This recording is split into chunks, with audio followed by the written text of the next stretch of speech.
First of all, I want to thank the organizers for the invitation to come and have a chance to talk about some of our work today. And I'm going to talk about our efforts to really understand the biology and the molecular biology of these viruses, because they are very economically important viruses affecting food supply throughout the world.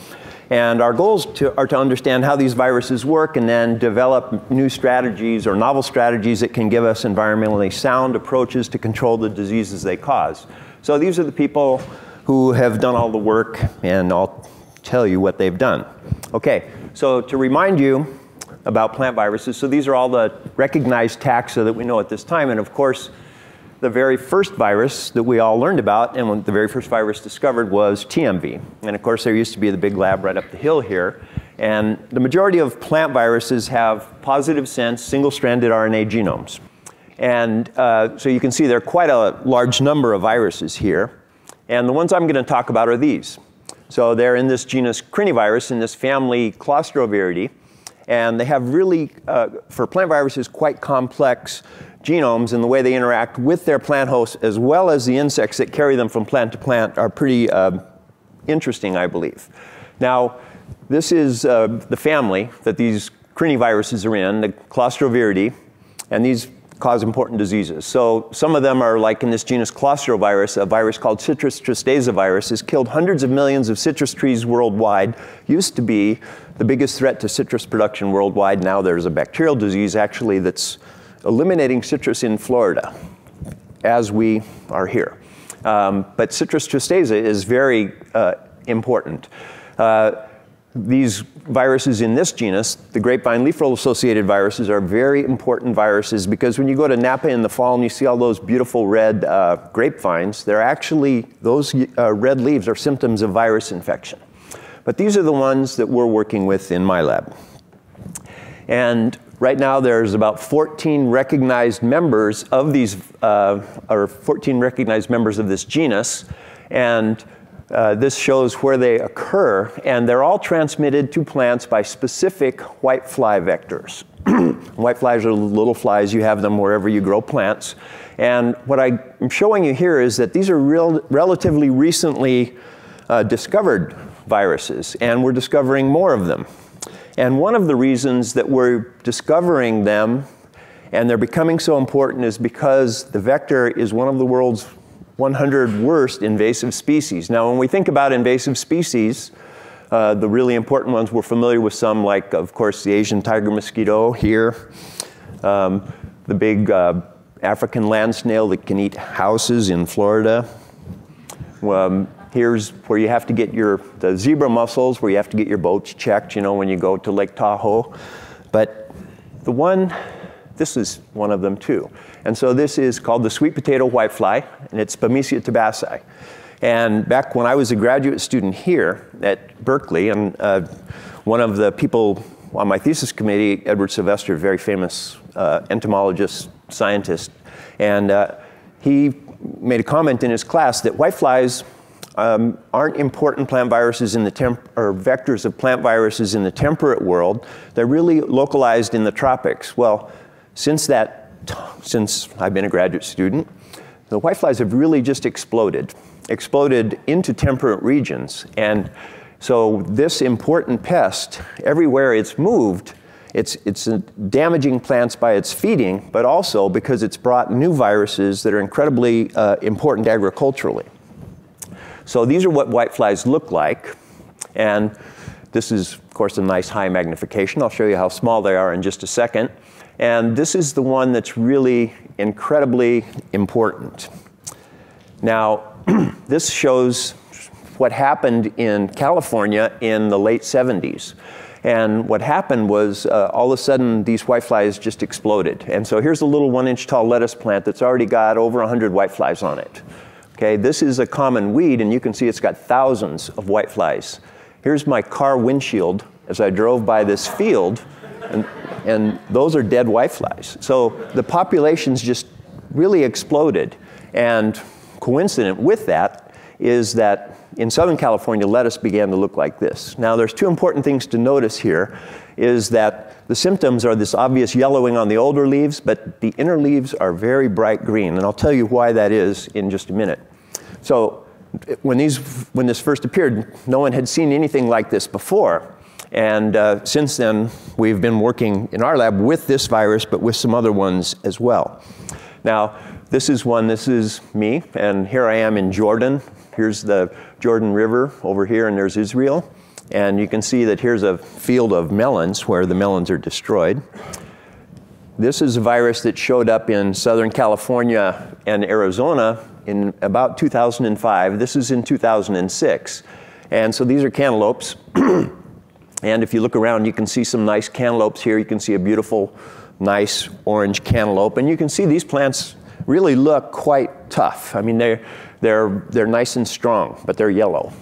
And the problem here is when farmers see plants like this that are yellow, they put fertilizer on them. And so this increases expenses, of course, but it also increases pollution. And it doesn't do any good because it's not a fertilizer situation. This is due to a virus. And what these types of viruses are doing is they're affecting the ability of plants to transport photosynthate, or sugars, in the phloem. So we have the conducting tissues of plants, xylem and phloem. Xylem transports water and minerals, and phloem transports sugars. So because it's affecting the transport of photosynthate, and these plants are nice and strong and big still, and the fruits look big, but these fruits taste terrible. There's no sugar, or there's very little sugar. Now, in California in particular, we pride ourselves on the quality of our produce. And so if you have a field like this that has beautiful big fruits in them, but their sugar content is too low, you cannot legally harvest that and sell that because that gives a bad image to California produce. And so these fields that look like this are plowed up, and all that fruit is lost. So that's important. But here's one that's even more important. So this is a crinivirus, sweet potato chlorotic stunt virus, and this affects sweet potatoes. So sweet potatoes is the fourth most important staple crop in sub-Saharan Africa. And we know how potatoes and sweet potatoes are grown. We can just harvest the, in this case, roots, but potatoes tubers, and replant them. But this virus, here's the infected plant, here's the healthy plant. And right now there is no way to control this disease, although, as I'll tell you at the end, we figured out how to do it. Okay, so this is the virus we've been working with, lettuce infectious yellows virus. And here's what we see when we inoculate plants. The older leaves show this yellowing, and the veins remain bright green, but we don't see, again, we're not getting sugar transport. The virus particles look like this, so they're nice and long and filamentous. Within the plant, now, the infection is limited to cells in the food-conducting tissues, or the phloem. And we can see these abundant vesiculated areas, and I'll come back to these in just a minute. Because this infection is in the phloem, this virus cannot be mechanically transmitted. So viruses like TMV, or tobacco mosaic virus, we can work with them because we can just rub plants and transfer the virus. We can't do that here. So we have to use the whitefly. So lucky for me, I was a graduate student here, and Ed Sylvester taught me how to work with insects to transfer viruses. And so in my lab, we were able to do this work. Okay, so when we first started, we wanted to understand how these viruses work. And we know for lettuce infectious yellows, there are two chromosomal RNAs, positive sense single-stranded RNAs, shown here, 1 and 2. And these are separately packaged in separate virions, or virus particles. Now, the other members of the family of the Clostroviridae have their genomes as one molecule.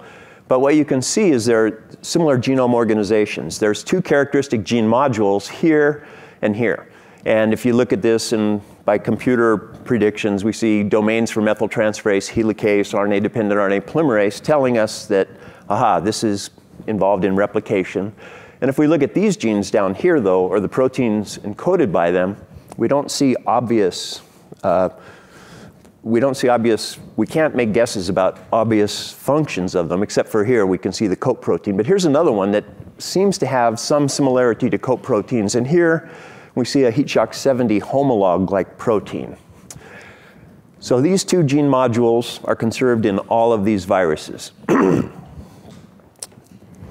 So we predict that this one it serves for replication, and this probably encodes for proteins that do other things that this virus has to do. Now, plant viruses have to get ways to get from one cell to another, and they have to have ways to get from one plant to another, and they specifically encode proteins that allow them to accomplish those feats.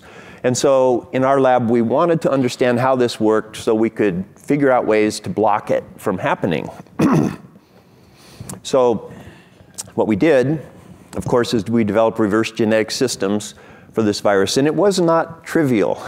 I mean, in the old days, okay? And there are two reasons it's not trivial. This is a fairly large genome for a plant virus. It's about, well, this is 8,100 nucleotides and 7,200, so a little over 15 kb.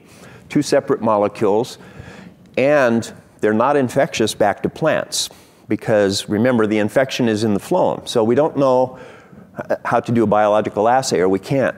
But what we did is we isolated single cells, so we can take plant leaves and incubate them in cellulose solution, concentrations of cellulase, dissolve the cell wall, and isolate protoplasts.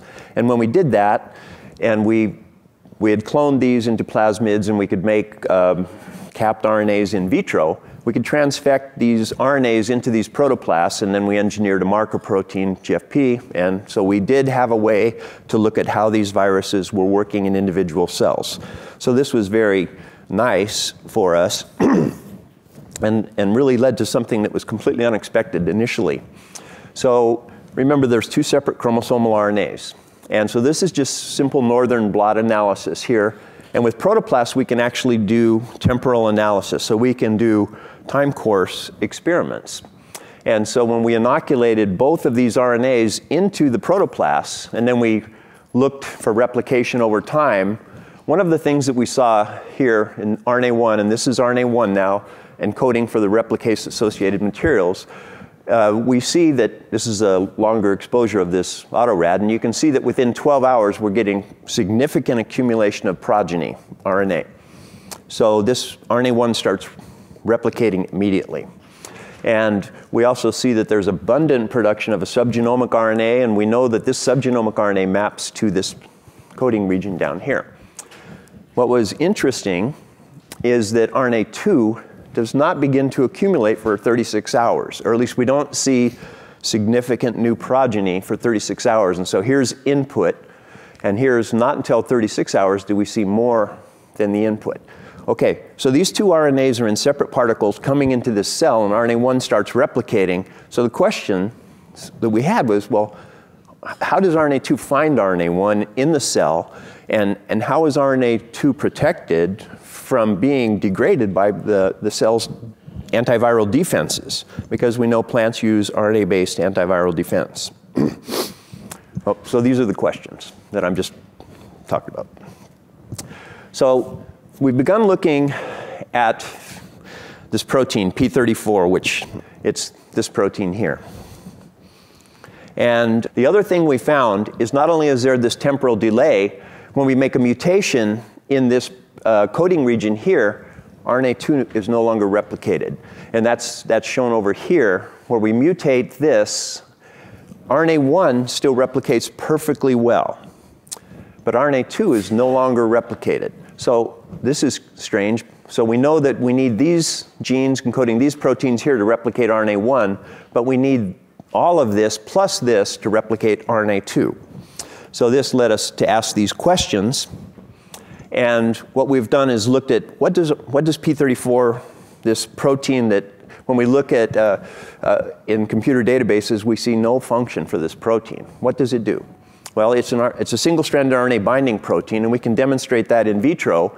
And here we're looking at single-stranded RNA binding, and here we're adding different competitors. So here's no competitor, and here's when we add single-stranded RNA competitor, we block it out, and you can see that we get a migration of our labeled probe here. But double-stranded RNA, double-stranded, single-stranded DNA, and double-stranded DNA do not bind to this protein. And here's the quantitative analysis here.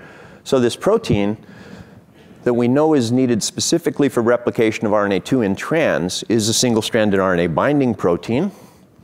And by computer predicted analysis, we predict that this protein has two membrane domains that allow it to anchor in the cell, and we know it has these, the N and C termini are exposed in the cytoplasm. And what we've done is just tried to figure out, is there a specific region of this protein that interacts with single-stranded RNAs? And there is. So it's this region right here. So if we delete this region, and we've done this by making specific mutants and then doing northwestern blots where we use radioactive RNA to bind to the protein. And as soon as we delete this region, we no longer get binding of this protein. So we know it's anchoring in membranes. We know it's binding single-stranded RNAs. And so our thought is, maybe this protein, when these two RNAs get into the cell, maybe this protein serves to recruit RNA2 to the replication site. And we do know that, and these, what we're looking at here are protoplasts that are transgenic for GFP, and this GFP is anchored in the endoplasmic reticulum. And when we infect cells, here's uninfected cells, when we infect them with our crinivirus, we get rearrangement of the endoplasmic reticulum. And we know that we're getting this rearrangement and forming these little membranous spherical structures in the cell. What we know that it's RNA1 alone that does this. RNA2 is not needed for this rearrangement. Now we know also that P34 goes there. So here's showing where P34 labeled GFP goes, and this is interesting experiment because we did this even using a different virus. So if we clone out the P34 gene, put it into TMV, P34 still does this and goes to endoplasmic reticulum in the cell. So our thinking is that this, we know that RNA1 replicates in cis and RNA2 is replicated in trans. RNA1 does not need this gene or this protein for replication, but RNA2 does specifically need this. And we think that this protein is somehow interacting then with RNA2 and protecting it or recruiting it to this site of replication. And the cell's a big place. If you're a little RNA molecule, you've got to get to the right place. So this understanding is important for something that I'll talk about in a few minutes. But we're also interested in what this virus is doing with all these other genes. Now, I said these virions are complex. And I'm convincing you, I hope, that the genome is relatively complex for a plant virus. But the virus particle just looks like a simple virion, right? It's just a nice little filament, but it's not. So if you do careful analysis, this is just SES page. And so this protein here that we predict to be this coprotein, we see it. So these are purified virions through cesium sulfate equilibrium density gradients. But we always see these other proteins up here. Now, what we've done is made antibodies to all of the proteins that are encoded by this virus to use them to study these proteins in cells. And it turns out that if we take these isolated virus particles and we do Western blot analysis with these different antibodies, sure, this coprotein, we see it, but we also see this CPM, this P59, which is here, and the HSP70 homolog. So these virus particles, which look relatively simple, actually are composed of this protein, this protein, this protein, and this protein. Now, I'm not going to tell you about this protein, but we know if we mutate that protein, we don't make virus particles anymore. But we're studying that right now. Okay, so here's what we can see with immunogold electron microscopy. And so we've used gold particles here, and here's antibodies here to this CPM.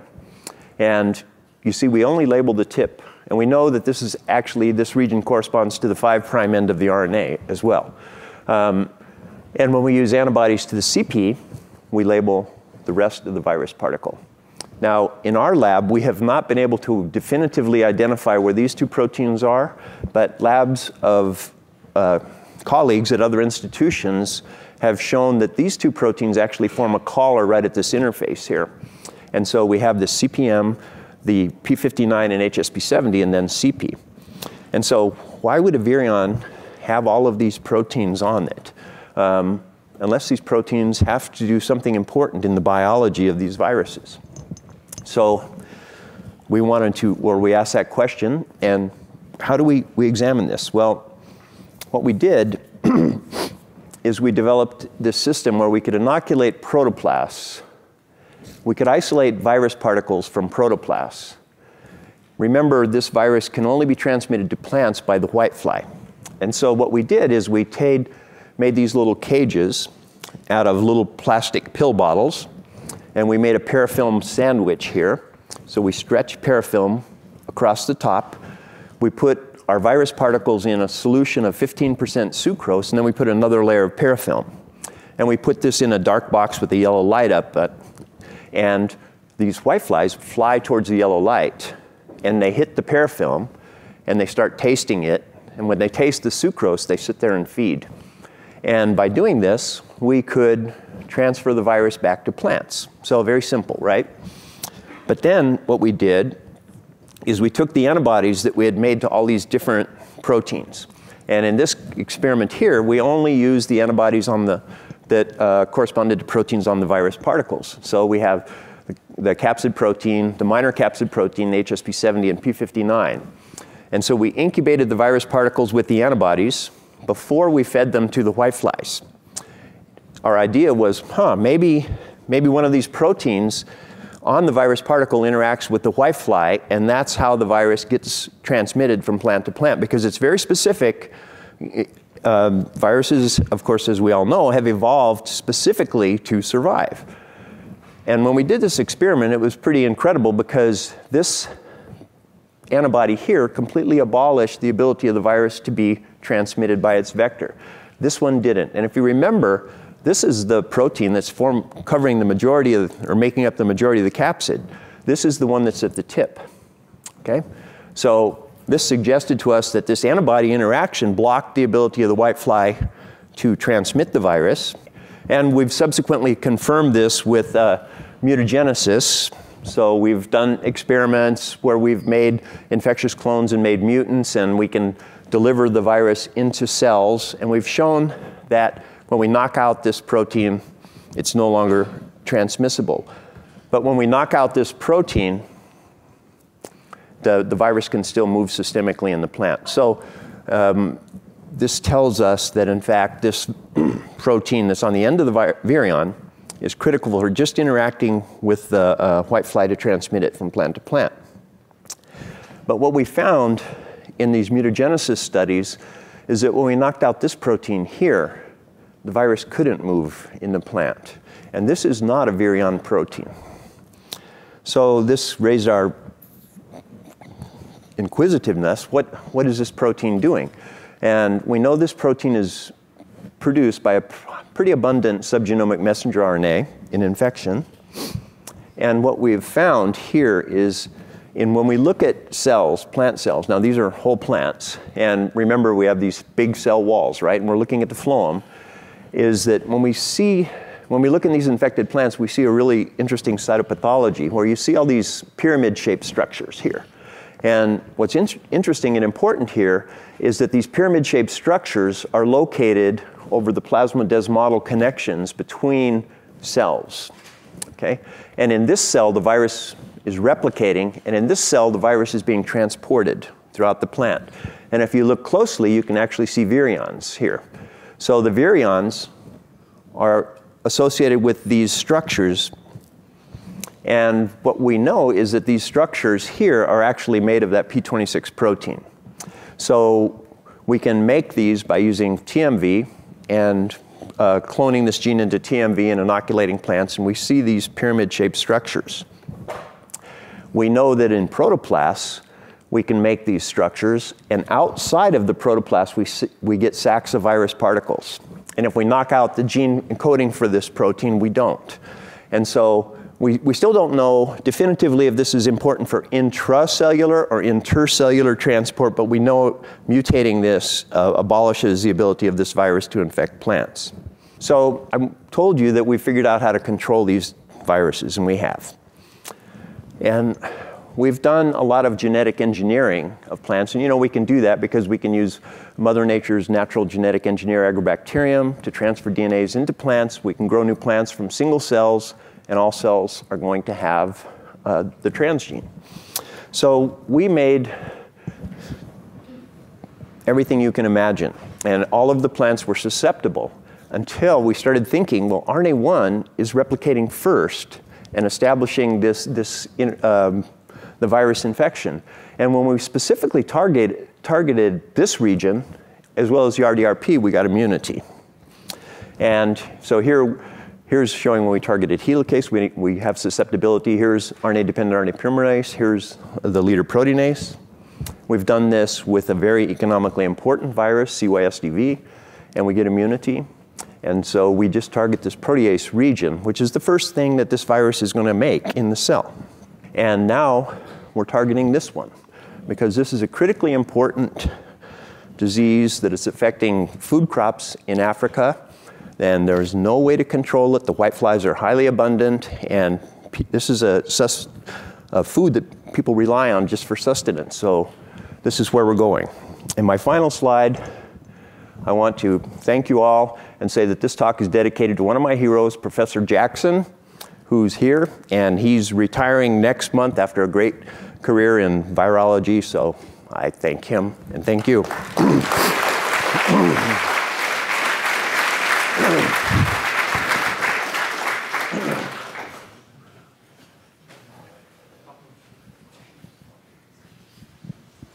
Bryce, I have two questions for you.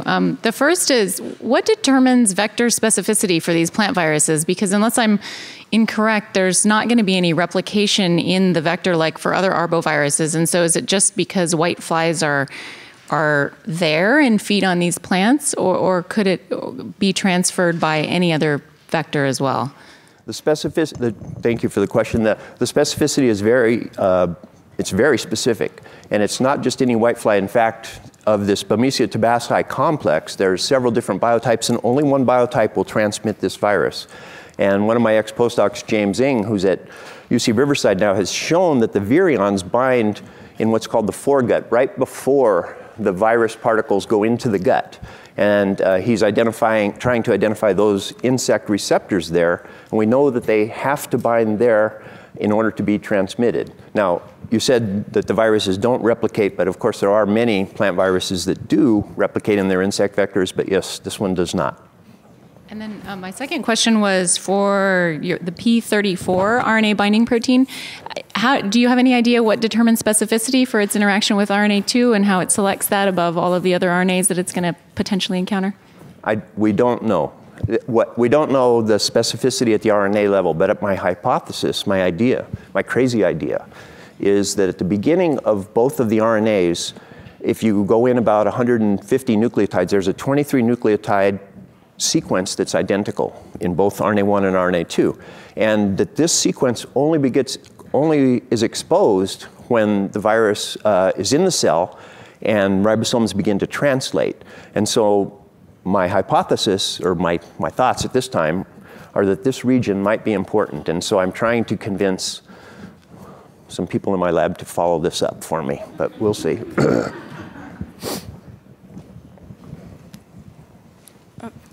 When you said that they're virion proteins, do you mean that they're expressed inside the virion, or are they glycoproteins on the surface?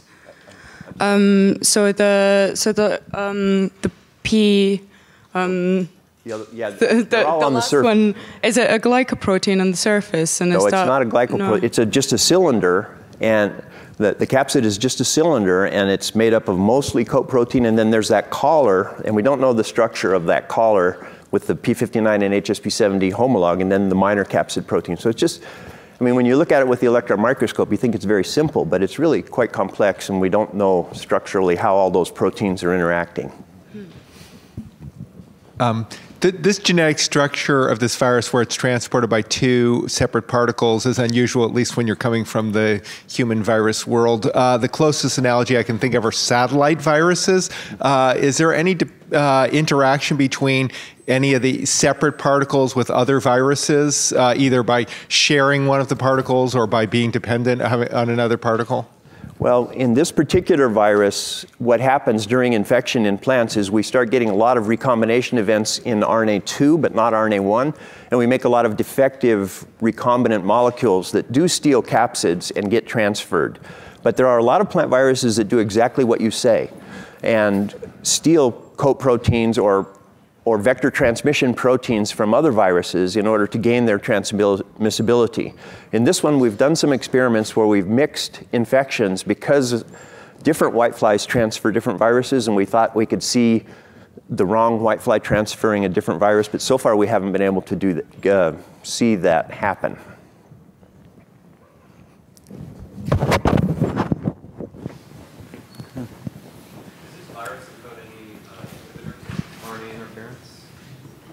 The question is, does this virus include inhibitors of RNA interference? And yes, I mean, all plant viruses do. I mean, we know they have to do that. And that P34 in our hands, in indirect assays to block RNA interference, it does that. So, yes. Follow-up question. Is that inhibition of RNAi specific to plants, or is it generalizable to other? If you express the protein in other systems, does it also block RNAi? I don't know the answer to that.